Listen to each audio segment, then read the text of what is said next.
पाटलैश्च त्रपत्रकैः नीलाम्बुजैश्चार्चयामि सत्यदत्तं जगद्गुरुम् अवायता श्री सत्यदत्ताय नमः तुलसी सहिता नानाविध पुष्पाणि समर्पयामि अथ अङ्गपूजां करिष्ये ओम दत्तात्रेयाय नमः पादौ पूजयामि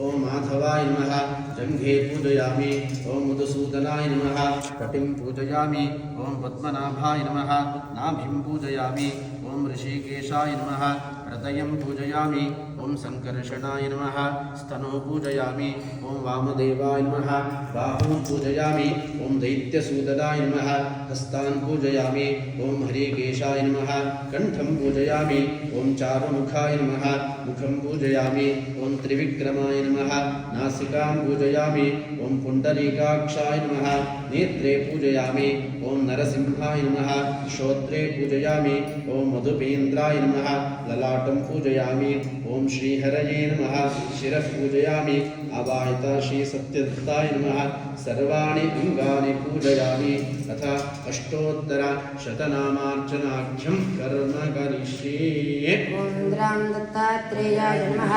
ओम राम देवदत्ताय नमः ओम राम ब्रह्मदत्ताय नमः ओम राम विष्णुदत्ताय नमः ओम राम शिवदत्ताय नमः ओम राम त्रिदत्ताय नमः ओम राम आत्रेयाय नमः ओम राम त्रिवरदाय नमः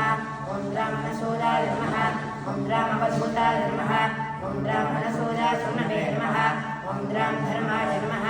ओम राम धर्मपरायणाय नमः ओम राम धर्मपतये नमः ओम राम सिद्धाय नमः ओम राम सिद्धिदाय नमः ओम राम सिद्धिपतये नमः ओम राम सिद्धिसेविताय नमः ओम राम गुरवे नमः ओम राम गुरुगम्याय नमः ओम राम गुरोर्गुरुतराय नमः ओम राम गरिष्ठाय नमः ओम राम महिष्ठाय नमः ओम राम महात्मने नमः ओम राम योगाय नमः ओम राम योगगम्याय नमः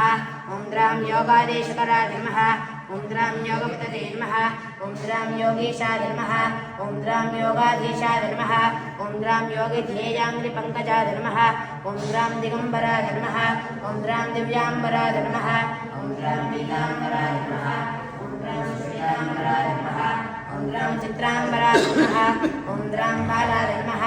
ओम राम बालवीर्याय नमः ओम राम कुमाराय नमः ओम राम किशोराय नमः ओम राम कन्दर्पमोहनाय नमः ओम राम अर्धाङ्गालिङ्गिताय नमः।